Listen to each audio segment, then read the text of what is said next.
Bom dia, irmãos. Temos novamente a oportunidade de estudarmos a palavra de Deus nesse dia. Queria pedir perdão aos irmãos, hoje eu não estou bem, eu estou doente, estou até um pouquinho trêmulo, por força de uma medicação forte que eu estou tomando.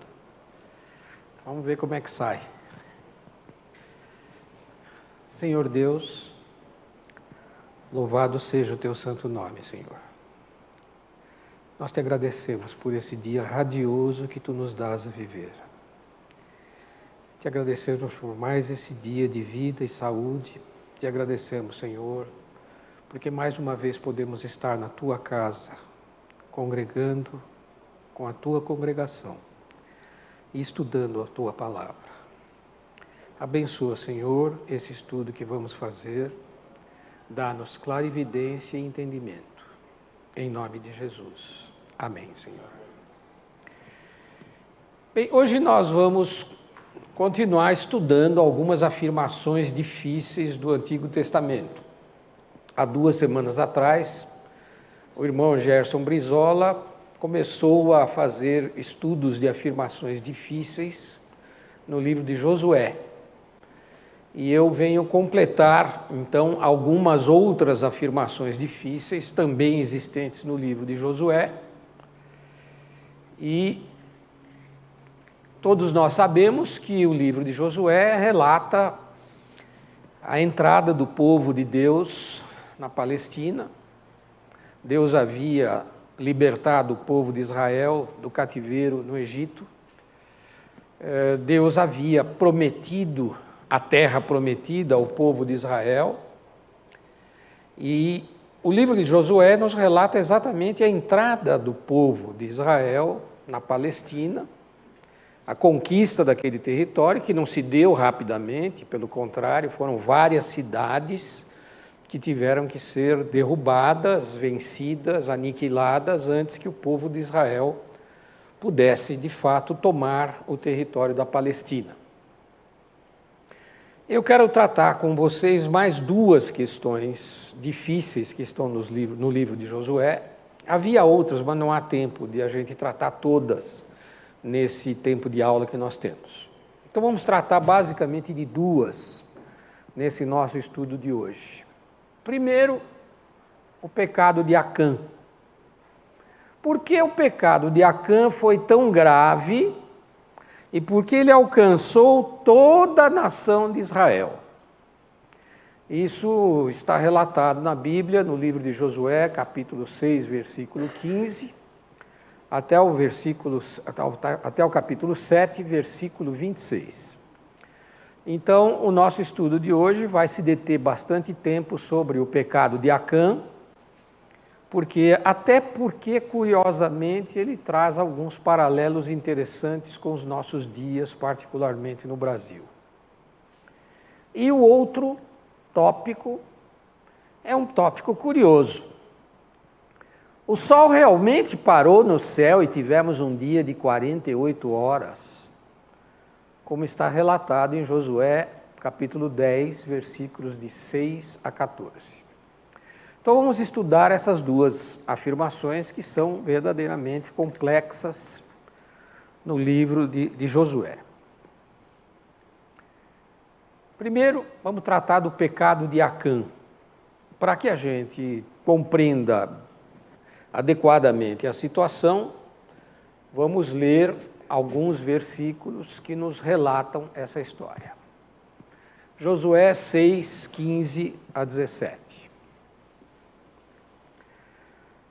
No 7º dia, levantaram-se bem de madrugada e da mesma maneira rodearam a cidade 7 vezes, somente naquele dia, rodearam-na 7 vezes. O irmão Gerson chegou até aqui, na aula passada. Ele estava falando da queda de Jericó. Jericó era uma importante cidade nesse tempo, na Palestina antiga. Jericó é tida como uma das mais antigas cidades do mundo. Eu tive a oportunidade de visitar Jericó alguns anos atrás, junto com um grupo desta igreja. Ali está, logo na porta da cidade, escrito a cidade mais antiga do mundo. Provavelmente não seja, mas provavelmente não, com certeza, é uma das cidades mais antigas do mundo. Jericó é hoje uma cidade palestina. As cidades palestinas que estão encravadas em Israel, na Palestina moderna, nós temos o Estado de Israel, mas dentro do Estado de Israel nós temos territórios palestinos, cidades palestinas. Jericó é uma cidade palestina. Belém, onde nasceu Jesus, é uma cidade palestina. Caná da Galileia, onde Jesus realizou o primeiro milagre público, também é uma cidade palestina. Várias cidades palestinas. E é interessante quando nós caminhamos por Israel. Israel é um país extremamente desenvolvido, moderno, avançado, mas os territórios palestinos são atrasadíssimos. A sensação que a gente tem quando a gente sai do território de Israel e entra numa cidade palestina, a sensação é que a gente saiu dos Estados Unidos e entrou, por exemplo, no interior da Bolívia. É uma passagem assim brutal. As cidades palestinas são como favelas, com gatos, fios pendurados no poste, coisa que em Israel não existe. São cidades muito atrasadas, parecem cidades das mais pobres cidades da nossa periferia. E Jericó é assim, parece uma cidade que parou no tempo, ela é muito parecida com a velha Jericó de 3.000 anos atrás. Parece até hoje ser uma cidade fadada a não viver um grande desenvolvimento. Ali estão as ruínas do tempo de Josué, inclusive, existem ruínas da base dos muros da cidade que ruíram. Jericó é uma cidade que era habitada pelos povos palestinos, amorreus basicamente, e a conquista da Palestina por parte do povo de Deus não se limitava simplesmente à conquista da Palestina por parte do povo de Deus. Sim, Deus havia prometido aquela terra para Israel, mas a conquista de Israel sobre a Palestina também tinha o sentido de punição. Os povos da antiga Palestina eram povos completamente afastados de Deus. Adoravam outros deuses, adoravam os Baalins. Eram povos que rejeitavam definitivamente a soberania do Deus Todo-Poderoso. O Deus de Israel não que ele não fosse conhecido, ele era conhecido dos povos da Palestina, ele era conhecido. Mas ele não era adorado como o Deus acima de todos, o Deus Todo-Poderoso. De modo que Deus também usou o seu povo escolhido para punir drasticamente aqueles povos palestinos. Dentre eles, o povo de Jericó. Jericó era uma das cidades que havia de ser totalmente destruída a mando de Deus. Isso nós vimos na aula do Gerson. É até uma afirmação difícil de a gente compreender. Como que o Deus de amor, o nosso Deus Todo-Poderoso, exigia uma destruição tão grande da cidade de Jericó, sem que nada e ninguém sobrasse a não ser a prostituta Raabe e a sua família. Deus foi extremamente rigoroso com Jericó e com outras cidades palestinas. Quer dizer, a conquista do território palestino pelo povo de Israel naquela época, a mando de Deus, também tinha um claríssimo sentido de punição àqueles povos, porque não reconheciam a soberania de Deus. Então, nós estamos falando exatamente do exército de Josué rodeando a cidade de Jericó por 7 vezes. Isso está no versículo 15 do capítulo 6. Versículo 16 nós vemos assim: e quando os sacerdotes pela 7ª vez tocavam as trombetas, disse Josué ao povo: gritai, porque o Senhor vos entregou a cidade. Então, trombetas sendo tocadas pelos sacerdotes de Israel e o exército israelita gritando a um brado, a uma só voz. Aquilo levou à queda dos muros fortificados de Jericó e a cidade caiu.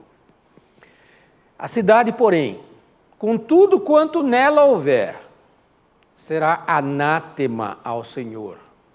Somente a prostituta Raabe viverá, ela e todos os que com ela estiverem em casa, porquanto escondeu os mensageiros que enviamos. Na aula passada nós vimos isso. Josué havia enviado mensageiros a Jericó para estudar a cidade e planejar o ataque, e a prostituta Raabe recebeu esses mensageiros e os protegeu em casa. Josué 6, 18, 19. Mas quanto a vós, guardai-vos do anátema. É a segunda vez que essa palavra aparece nessa tradução. Eu coloquei entre parênteses, aqueles parênteses são meus, coisas condenadas. É uma tradução razoável da palavra anátema. Mas quanto a vós, guardai-vos das coisas condenadas, para que depois de o terdes feito tal, não tomei deles coisa alguma, e não torneis maldito o arraial de Israel e o perturbeis. Contudo, toda a prata e o ouro e os vasos de bronze e de ferro são consagrados ao Senhor e irão para o tesouro do Senhor. O que é anátema? O vocábulo anátema no Antigo Testamento significa amaldiçoado, condenado, destruição, maldição. De maneira geral, anátema expressa uma grande maldição. Ou seja, a cidade de Jericó, como outras cidades palestinas, estava amaldiçoada por Deus. Tudo devia ser destruído. Absolutamente tudo devia ser destruído. Aquilo que não pudesse ser destruído, como por exemplo ouro, prata, metais nobres, vasos, essas coisas deveriam ser recolhidas pelo exército de Josué e levadas ao tabernáculo de Deus, fazendo a partir de então parte do tesouro de Deus.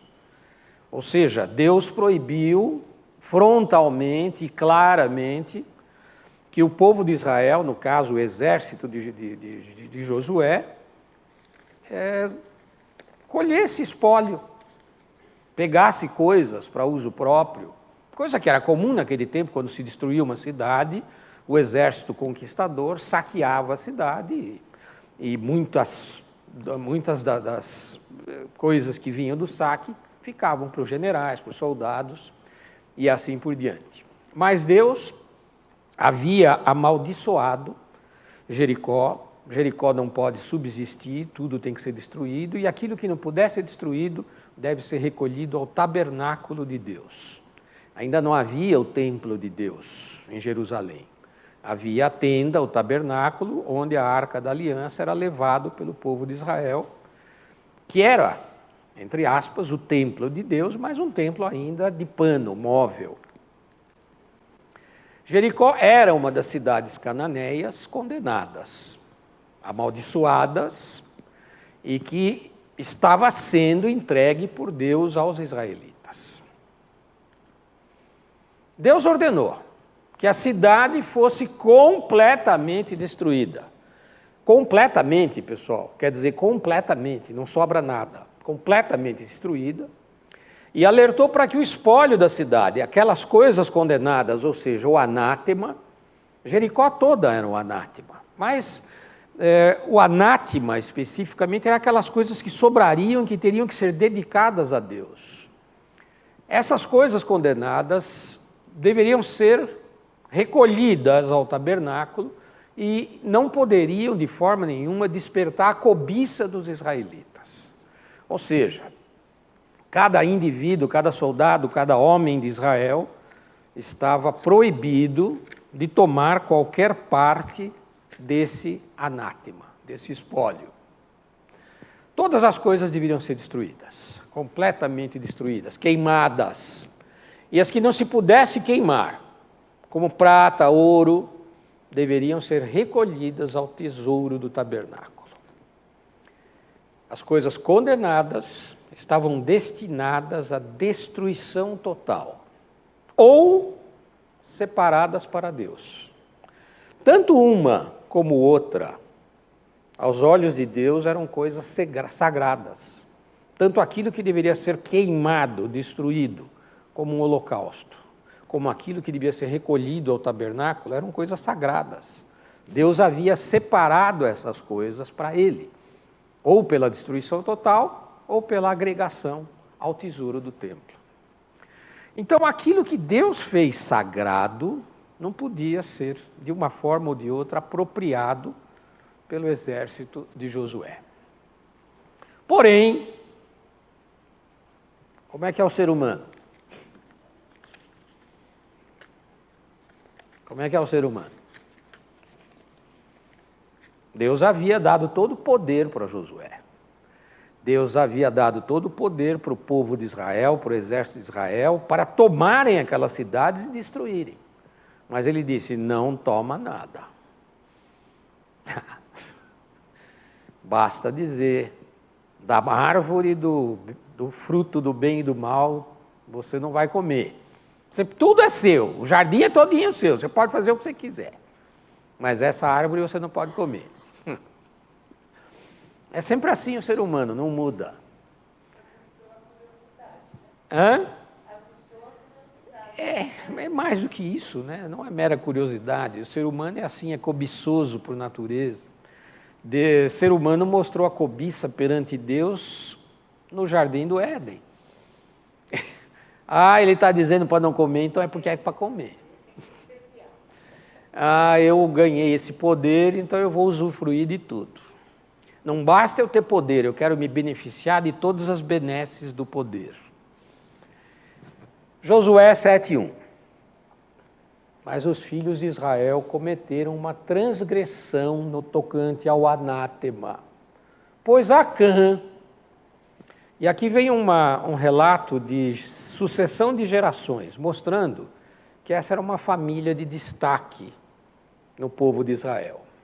Acã, filho de Carmi, filho de Zabdi, filho de Zerá, da tribo de Judá, uma das 12 tribos, tomou do anátema. E a ira do Senhor se acendeu contra os filhos de Israel. Ora, um dos filhos de Israel, no caso Acã, desobedeceu.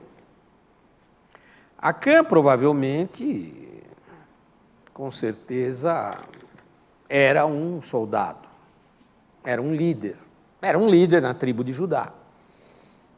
Acã participou da destruição de Jericó, venceu a batalha, mas se sentiu atraído por parte do anátema, daquele despojo, porque lhe pareceu interessante.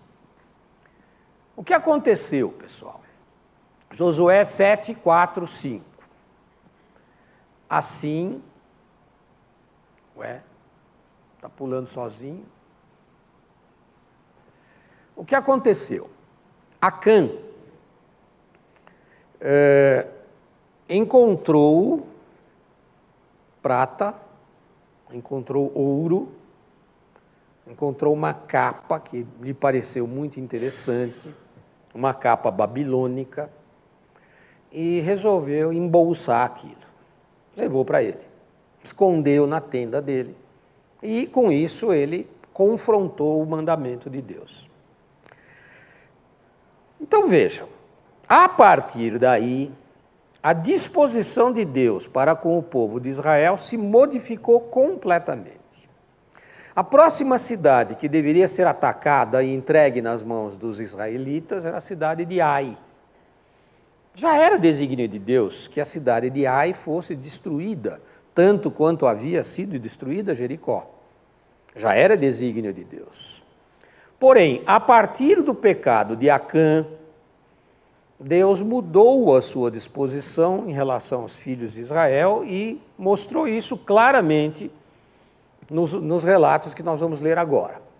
Josué 7, 4 a 5. Deus entregou a Israel nas mãos dos homens de Ai. Josué enviou alguns emissários a Ai. Não era uma cidade muito grande. Tanto que esses emissários voltaram para Josué e disseram: olha, não precisa mandar o exército todo, não, bastam uns 2 ou 3 mil homens e isso será suficiente, porque não são muitos os inimigos.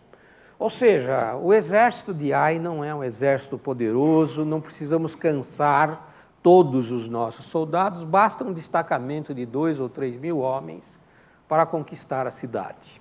E assim Josué fez, mandou aqueles 2 ou 3 mil homens, e assim está relatado em Josué 7, 4 ou 5. Assim subiram lá do povo cerca de 3 mil homens, os quais fugiram diante dos homens de Ai. E os homens de Ai mataram deles cerca de 36. Ora, em 3 mil, 36 não é tanta coisa assim, né? Quanto dá? 3.310%, 31%, não é? 1%. 36. E havendo-os perseguido desde a porta até Sebarim, bateram-nos na descida. E o coração do povo de Israel se derreteu e se tornou como água. Eles tinham tanta certeza de que venceriam com facilidade, que a simples oposição do chamado fraco exército de Ai, que matou 36 dos soldados de Israel, provocou no povo o derretimento do coração que se transformou como se fosse água. Ou seja, isso mostra uma disposição de fraqueza muito grande, incompreensível perante a presença e a promessa que o Deus Todo-Poderoso tinha dado ao povo de Israel, que venceria Ai com facilidade. Mas não foi o que aconteceu. Além de perderem aquela batalha, eles ficaram absolutamente inertes, sem capacidade de reação. Perceberam que, na verdade, havia uma condenação do Senhor. E não entendiam por quê. Josué 7, 11 a 13.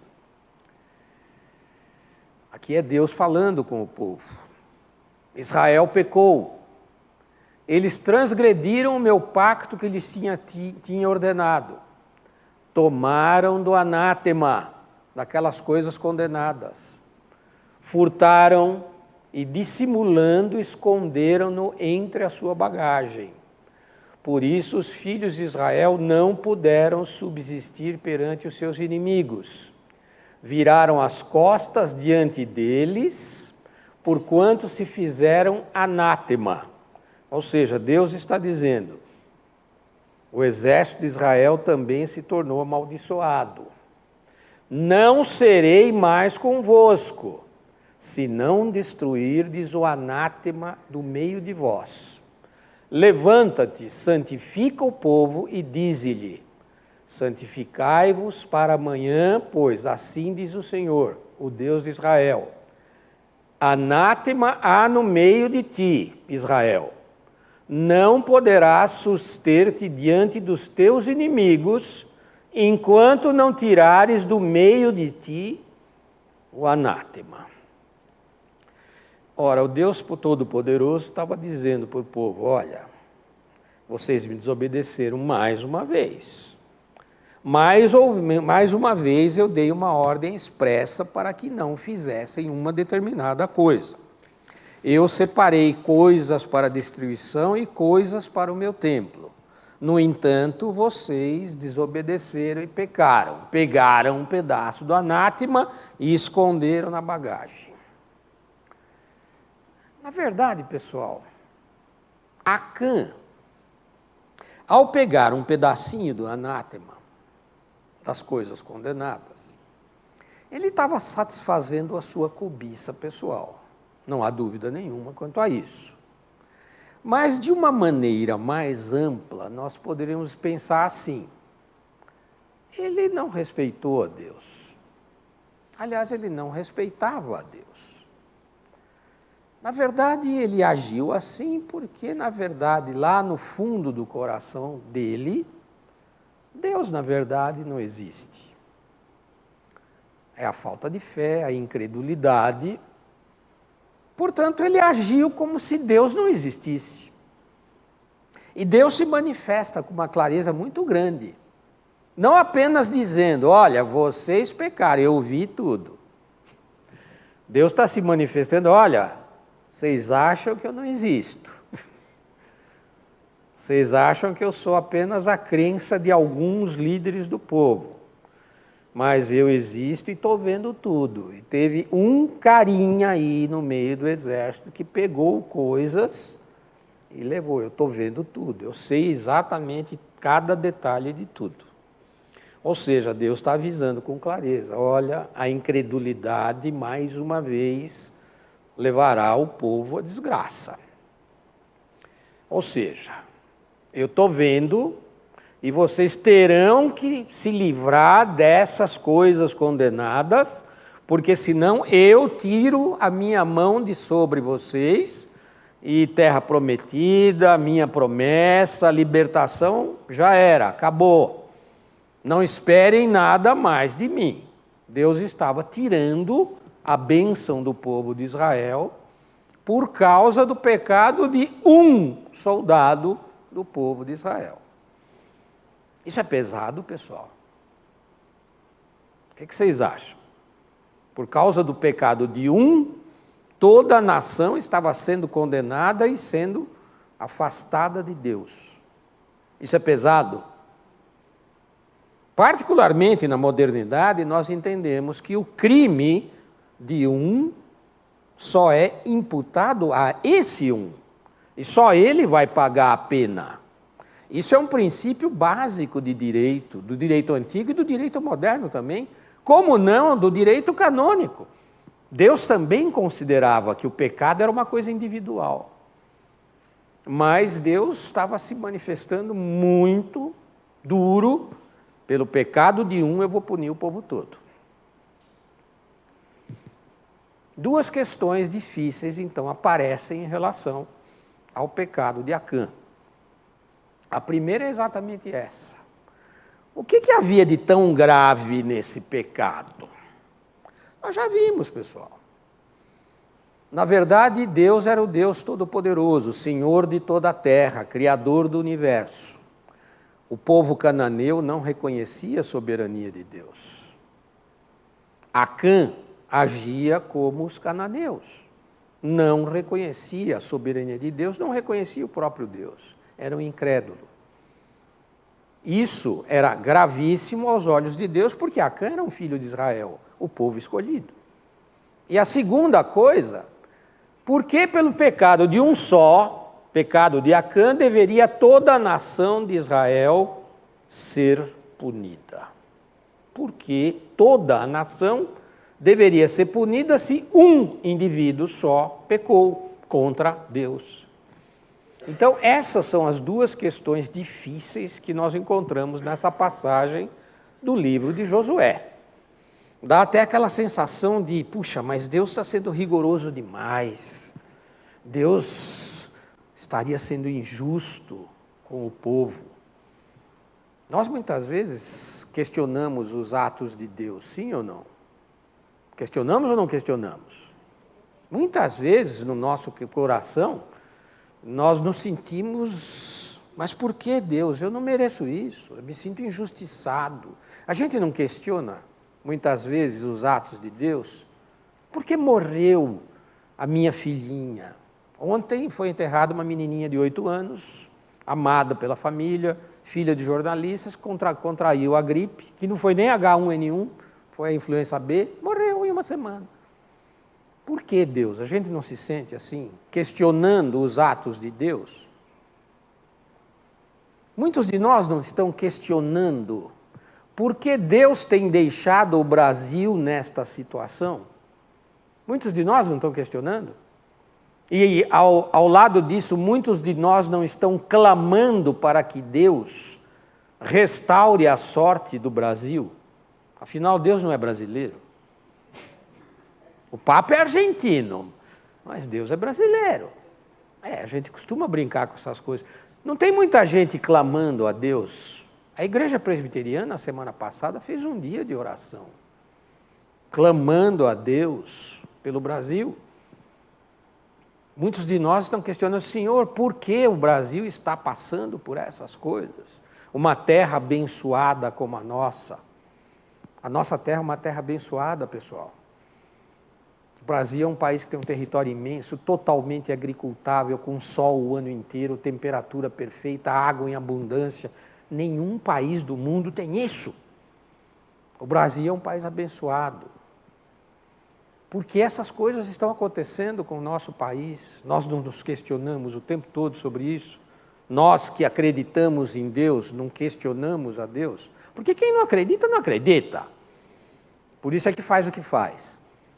Mas quem acredita está questionando. Afinal, Senhor, o que fizemos? Essa era a mesma pergunta que o povo de Israel se fazia depois da derrota perante o fraco exército de Ai. Ao desobedecer a Deus, Acã tinha roubado de Deus os itens que Deus especificamente tinha indicado que eram amaldiçoados ou que pertenciam a ele. Portanto, o pecadinho de Acã significava só o desafio à soberania de Deus sobre a terra.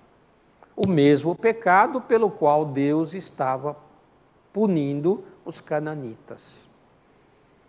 Deus alertou, povo de Israel, vocês estão agindo do mesmo jeito que os cananitas, negando a minha soberania, negando a minha própria existência. E isso era realmente muito grave no pecado de Acã. Mas a segunda parte, que ainda é mais intrigante, por que toda a casa, todo o povo de Israel, todas as tribos estavam sendo condenadas e contaminadas pelo pecado de Acã? Por quê? Não seria isso um exagero da parte de Deus? O mesmo Deus que tinha dito, se houver apenas um justo em Sodoma, eu não destruirei a cidade. Pela presença de um, eu pouparei a cidade. Assim, o mesmo Deus que pode poupar da destruição uma cidade pela presença de um justo, pode condenar um povo todo pela presença de um pecador. É mais ou menos isso que a gente deve interpretar. Às vezes, os julgamentos de Deus são extremamente duros e muito rápidos, de uma maneira avassaladora. Lembram de Ananias e Safira? Crentes em Jesus Cristo, no comecinho da igreja, venderam seus bens, separaram um pouquinho e entregaram para a igreja. Foram consumidos imediatamente pela ira de Deus, pela hipocrisia. Essa punição de Deus foi instantânea, imediata e pesadíssima. Portanto, era de se esperar que isso pudesse acontecer em outros momentos da Bíblia, seja no Novo ou no Velho Testamento.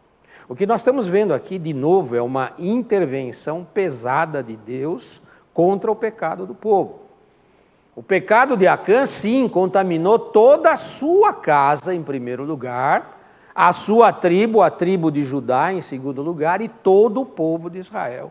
Ou seja, toda a nação israelita, o povo prometido de Deus, estava perdendo as bênçãos de Deus por causa do pecado de um homem.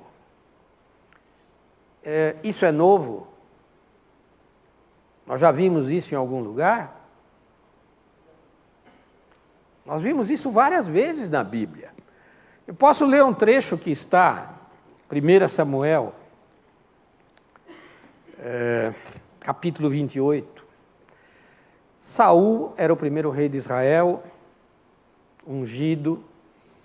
Deus fez Saul o primeiro rei de Israel, contra a vontade dele. Mas o povo queria um rei. Então Deus proveu o povo com o primeiro rei, Saul. Saul, depois de um começo com Deus, se afastou completamente de Deus, a ponto de Deus rejeitá-lo. Depois da morte de Samuel, que era o profeta que orientava Saul, Saul estava em conflito aberto, direto com Deus, e Saul, meio no desespero, resolveu consultar uma médium, alguém que ouvia espíritos. Então, capítulo 28, versículo 15. Essa médium traz à presença de Saul o profeta Samuel, o espírito do profeta Samuel. E no versículo 15 nós lemos: Samuel disse a Saul: por que me inquietaste fazendo-me subir? Então disse Saul: muito angustiado estou, porque os filisteus guerreiam contra mim. E Deus se desviou de mim e já não me responde nem pelo ministério dos profetas, nem por sonhos. Por isso te chamei para que me revelasses o que devo fazer. Então disse Samuel: por que, pois, a mim me perguntas, visto que o Senhor te desamparou e se fez teu inimigo? Porque o Senhor fez para contigo como por meu intermédio ele te dissera: tirou o reino da tua mão e o deu ao teu companheiro Davi. Como tu não deste ouvidos à voz do Senhor e não executaste o que ele, no furor da sua ira, ordenou contra Amaleque, por isso o Senhor te fez hoje isto. O Senhor entregará também a Israel contigo nas mãos dos filisteus, e amanhã tu e teus filhos estareis comigo. E o acampamento de Israel o Senhor entregará nas mãos dos filisteus. É o mesmo padrão, queridos. Pelo pecado de um, no caso o líder, o rei, todo o povo de Israel seria punido. Muitas vezes Deus age assim. Nós temos orado a Deus pelo nosso país. Mas deveríamos considerar também que possivelmente Ele tenha retirado do nosso país as suas bênçãos pela ação dos nossos líderes. Sim? Muito bem. O pecado de Acã contaminou toda a tribo. Então, Josué disse a Acã: filho meu, dá, peço-te, glória ao Senhor Deus de Israel e faze confissão perante Ele. Declara-me agora o que fizeste. Não me ocultes. Respondeu Acã a Josué: verdadeiramente pequei contra o Senhor Deus de Israel, e eis o que fiz. E aí ele confessa: quando vi entre os despojos uma boa capa babilônica e 200 ciclos de prata, e uma cunha de ouro do peso de 50 ciclos, cobicei-os e tomei-os.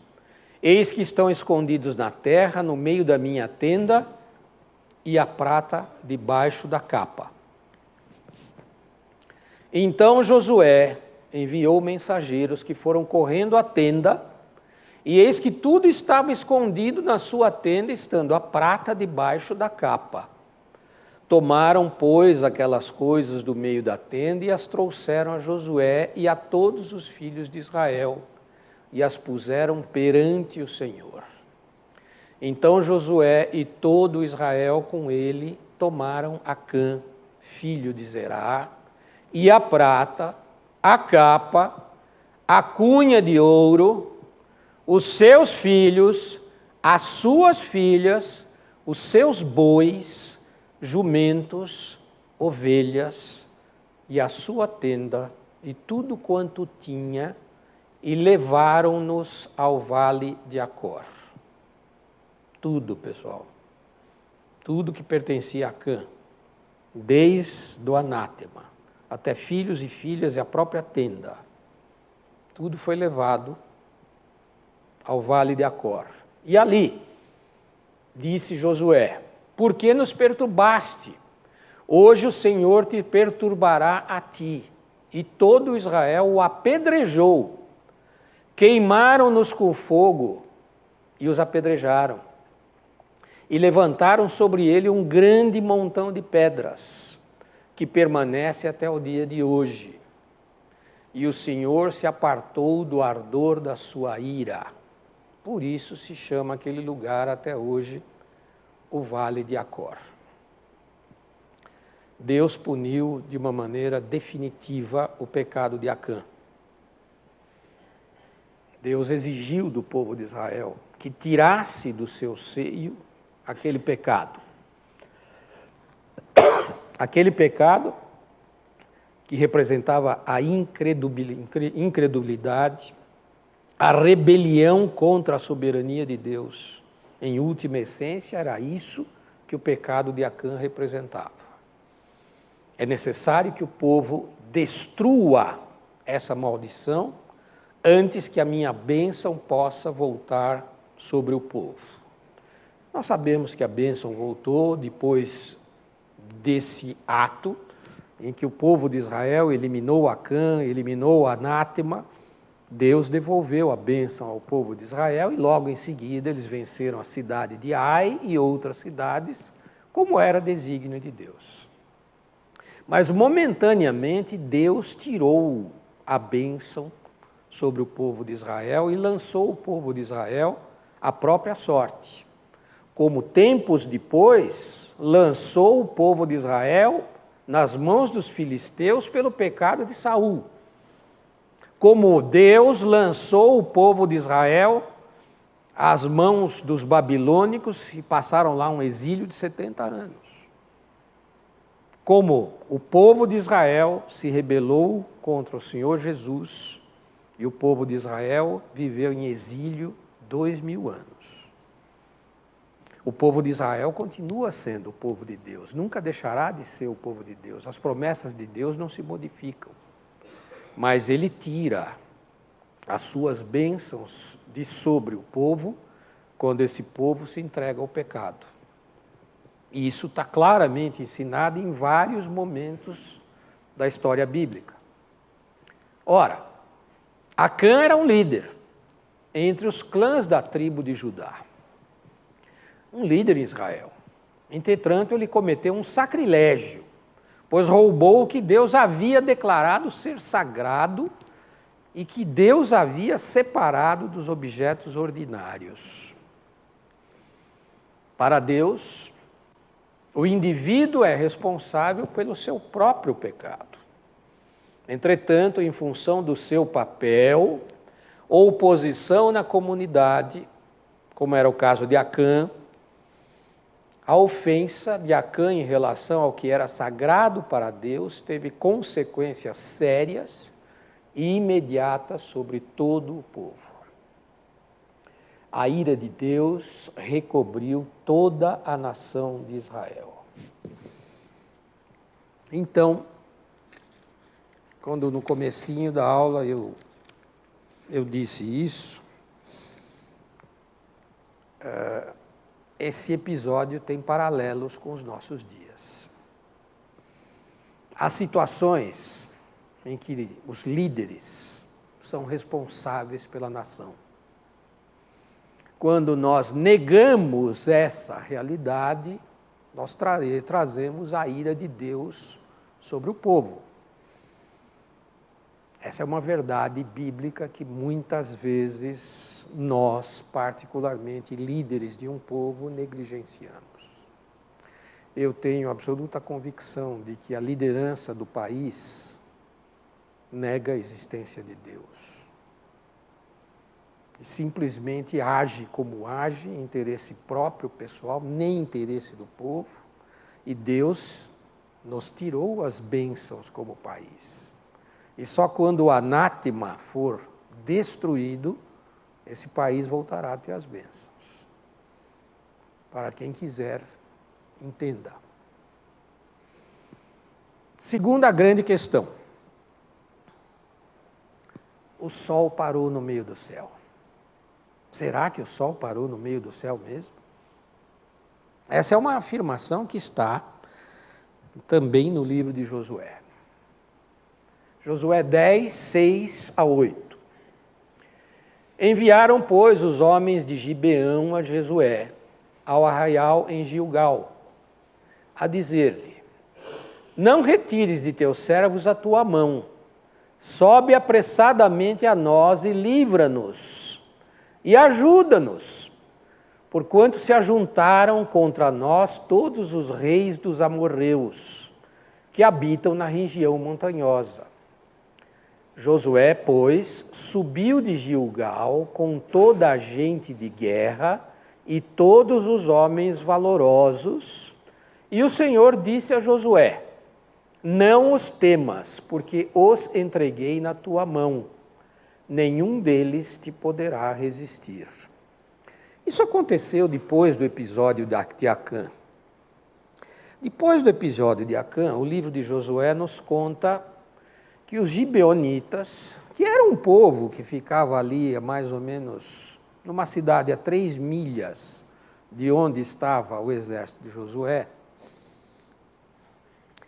eles se vestiram de roupas velhas, de sandálias velhas, pegaram pão bolorento e se apresentaram ao arraial de Josué perante o exército de Josué, porque os gibeonitas tinham ouvido o que Josué e o exército tinham feito com Jericó, o que tinham feito com Ai. Ou seja, eles sabiam que o exército de Josué estava debaixo das bênçãos de Deus. E os gibeonitas, nós vamos ser destruídos também. Então, eles fingiram que tinham feito uma viagem longuíssima. Então, estavam com sandálias velhas, todas estropiadas, roupas esfarrapadas, pão bolorento. E se apresentaram a Josué: olha, nós estamos vindo de uma nação muito longínqua. Sabemos o que vocês têm feito com os povos contra os quais Deus amaldiçoou, mas nós somos de uma nação longínqua. Veja, nós saímos de casa, esse pão tinha acabado de sair do forno. Os caras estavam a 3 milhas de distância, ou seja, 5 quilômetros, dava 1 hora de caminhada. Olha o nosso pão embolorado, olha quanto tempo faz que nós saímos da nossa terra. Nós queríamos fazer um pacto de aliança. E fizeram, enganaram a Josué. Agora, esse povo gibeonita parecia, na verdade, um tanto covarde, tá? Porque eles aparecem aqui de novo: os homens de Gibeão, não retires dos teus servos a tua mão, sobe apressadamente a nós e livra-nos, ajuda-nos, porquanto todos os reis amoritas estão nos atacando. Socorro, papai! Os gibeonitas eram assim, tá? Simulados. E Josué, com seu exército, está escrito aí, subiu de Gilgal com toda a gente de guerra e todos os homens valorosos, ou seja, o exército. A palavra subiu é significativa. E Josué, deu de repente sobre eles, os reis amorreus, tendo marchado a noite toda subindo de Gilgal. Então, o exército de Josué marchou a noite inteira, indo de Gilgal até o local da batalha, que é uma subida, porque é uma região montanhosa. Tá? E o Senhor os pôs em desordem diante de Israel. Apenas para a gente fazer uma ideia, eram mais ou menos, em termos de distância, 30 milhas, 48 quilômetros.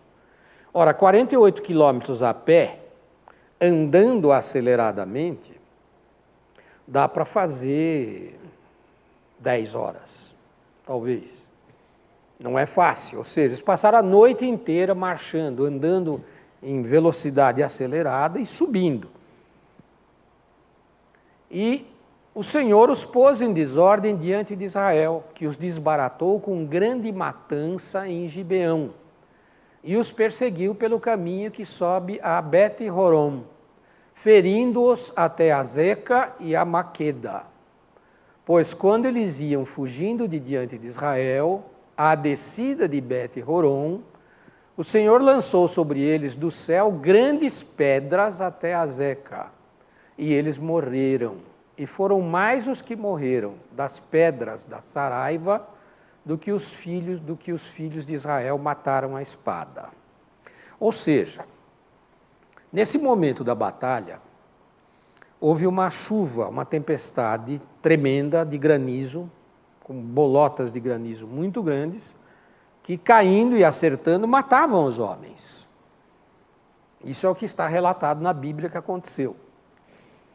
Então Josué falou ao Senhor, no dia em que o Senhor entregou os amorreus na mão dos filhos de Israel, e disse na presença de Israel: Sol, detém-se sobre Gibeão, e tu, lua, sobre o vale de Aijalon. E o sol se deteve e a lua parou, até que o povo se vingou dos seus inimigos. Não está isto escrito no livro de Jazar? O sol, pois, se deteve no meio do céu e não se apressou a pôr-se, quase um dia inteiro. E não houve dia semelhante a esse, nem antes nem depois dele, atendendo o Senhor assim a voz de um homem, pois o Senhor pelejava por Israel. Na verdade, Josué, liderando o exército, foi socorrer os gibeonitas, marchando a noite inteira.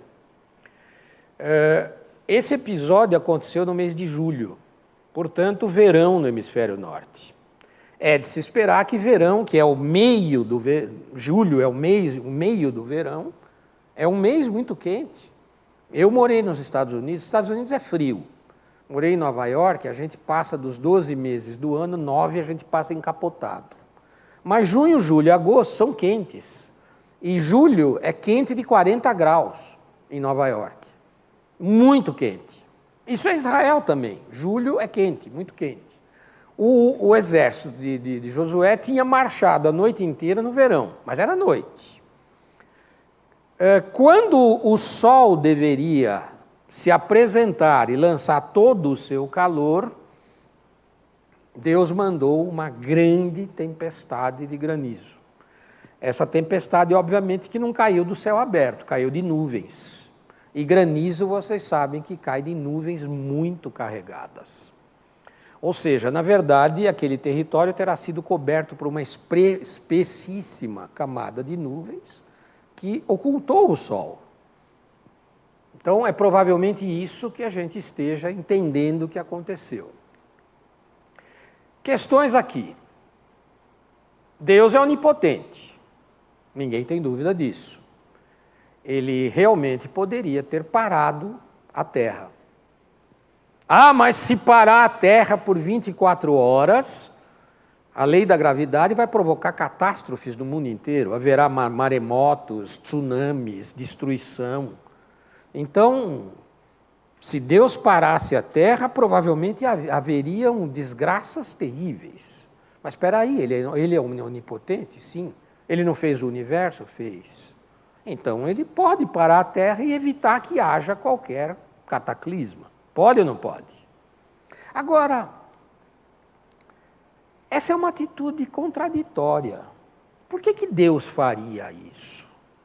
Parar a Terra, em relação a todo o equilíbrio do universo, por que Deus faria isso? Essas são questões difíceis para a gente interpretar nesse trecho.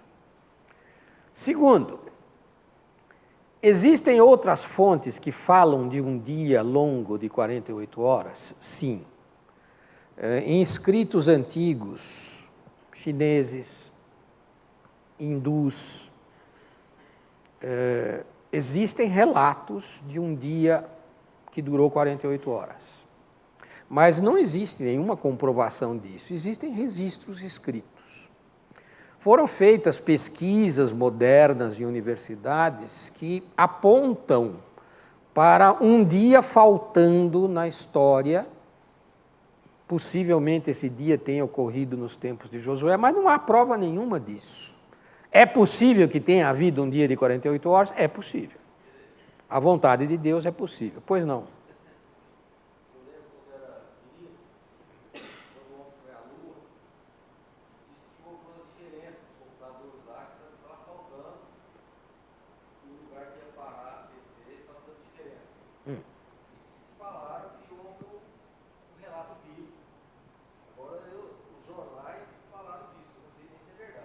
Sim. Eu me lembro de ter lido alguma coisa sobre isso. E, na verdade, fica nesse território, sim. Existe uma especulação de que tenha havido um dia de 48 horas, mas não existe, de fato, nenhuma comprovação em relação a isso. Não existe. Nem em relatos de civilizações antigas, que existem menções a esse dia longo, existe, mas não há comprovação. E fazendo a recontagem do tempo, usando técnicas científicas, parece que há um lapso no passado, que é equivalente a um dia, mas não há também nenhuma comprovação em relação a isso. Pode ter havido esse dia de 48 horas? Pode sim. Não há provas, mas pode ter havido. E a outra possibilidade que é discutida no nosso livro que estamos estudando, Afirmações Difíceis da Bíblia, pode ser que, na verdade, haja um probleminha com a tradução da palavra que quer dizer o sol parou no meio do sol. A palavra em hebraico é dom. A palavra dom pode significar tanto que o sol ficou estático, como ficou escondido. Essa palavra pode se aplicar às duas situações, ou ficou estático, ou ficou escondido. Então, possivelmente, essa seja uma interpretação razoável do que de fato aconteceu. Veja, o exército de Josué tinha marchado a noite toda, cerca de 48 quilômetros. Não é pouco, pessoal, para a gente correr, subir. Eu tive a oportunidade de subir o Monte Sinai por 3 horas à noite, no calorzinho assim de novembro, não era tão frio. É estafante, pessoal. Tá certo que eu sou um velhinho. O Fábio estava junto comigo, um ano depois ele me deu um atestado de boa saúde, falou, você subiu o Sinai a pé, você tem que ter o atestado, e me deu o atestado para fazer ginástica, tá certo? Se esse cara subiu o Sinai, não é fácil subir o Sinai, pessoal, é duro, é muito duro, é terrível, são 3 quilômetros de caminhada, morro acima, isso é feito à noite em 3 horas, porque se esperar o sol abrir, é insuportável, não dá para subir. A descida com o sol foi terrível, absolutamente terrível. Então, eles tinham marchado a noite toda, 48 quilômetros, num terreno predominantemente ascendente, perseguindo os inimigos amoritas. Os homens deviam estar, na verdade, com a língua de fora, exaustos. Eu não fico com a língua de fora porque eu tenho a língua presa. Acreditem se quiser, eu tenho a língua presa. Não tenho nenhum defeito de fala, mas tenho a língua presa. E se me cortar a língua, aí provavelmente eu ficarei com algum defeito de fala. A língua vai começar a sair assim. Hã? Hã? Viraria... Não, eu tenho a língua presa, mas eu não tenho nenhum defeito de fala. Já quiseram cortar minha língua? Olha, pessoal, eu não tenho dificuldade nenhuma, eu falo bem com a minha língua presa. Se cortar, provavelmente eu vou desaprender de falar, então não falo. Eu tenho um problema, quando eu canto no coral, como a língua é presa, a vogal E e I, a língua sobe e fecha a minha garganta, porque a língua não sai para fora, então ela não abaixa, então ela fecha. Então o meu E e o meu I vocal são muito feios, porque fica fechada com a língua. Tá? A Suzana me deu aula de canto, mas Iberê não sai som no E e no I, não, por quê? Olha, a língua é presa. Ah, entendi! Era julho, pleno verão, e o calor consumia a energia dos homens, completamente. Eu desci o Sinai quando amanheceu, pessoal, é um calor infernal, porque deserto, o sol se levanta, bate, você torra, e era novembro, não era verdadeiramente, estava chegando inverno, tá? Em Israel, no caso Egito. Deus lhes mandou uma pesada tempestade de granizo, que escondeu o sol, e mais soldados inimigos morreram pelas pedradas do que pelas armas hebreias. Isso não há dúvida. Deveria haver luz no ambiente de batalha. Quando tem uma tempestade pesada, não fica escuro, mas tem luz. Tem luz, ainda que fique escuro, mas tem luz. Então devia ter luz no ambiente de batalha. Apesar das nuvens da pesada tempestade, havia um pouco de luz, mas não se podia ver o sol. Os homens não podiam ver o sol. As nuvens devem ter sido tão espessas e o granizo tão grande e pesado que matava os homens.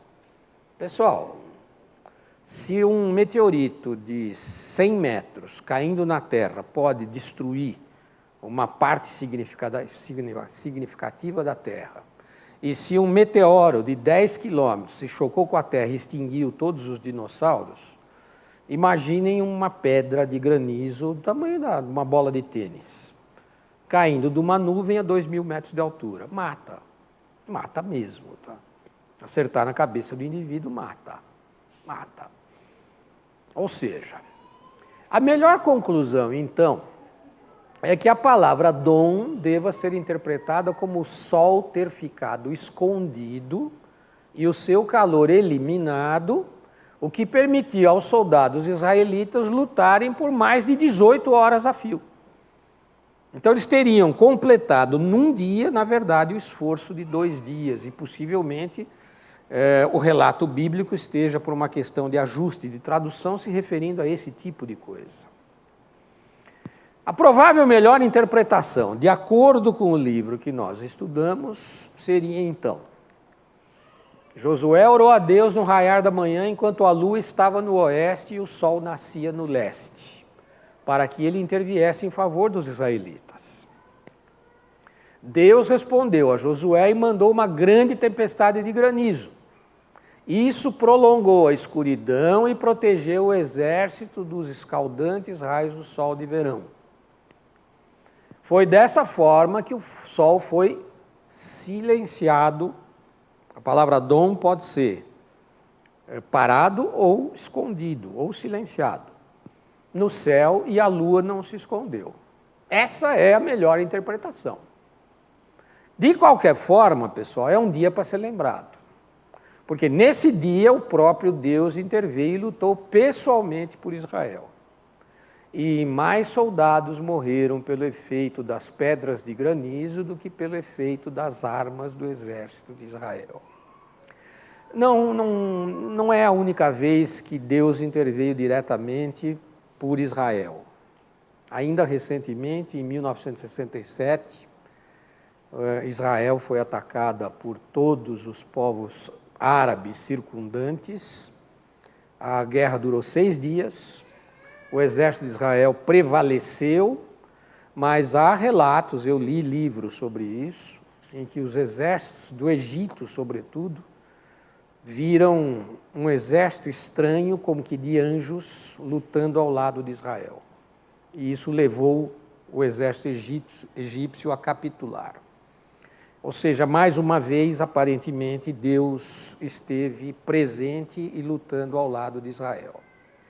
Queridos, a interpretação do livro é essa. Mas cá entre nós, Deus não pode ter parado o mundo para que tivesse realmente um dia cumprido?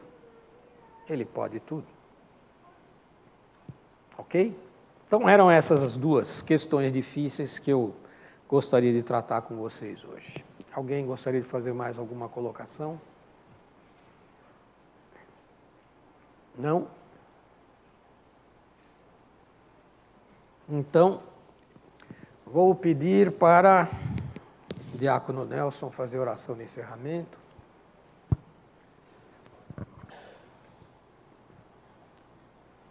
Querido Deus, nosso Pai, agradecemos, Senhor Deus, por esse dia maravilhoso que nos deste, Senhor, quando pudemos estar aqui na Tua casa, aprendendo mais de Ti, prestando culto a Ti, Senhor Deus.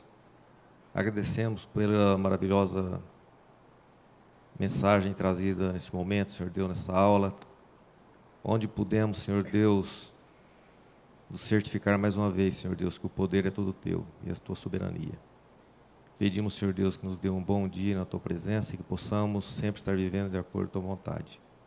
Em nome de Jesus, ficamos agradecidos, com perdão aos pecados, Senhor. Amém. Amém, Senhor. Bom, em paz, tenha um bom dia na presença do Senhor.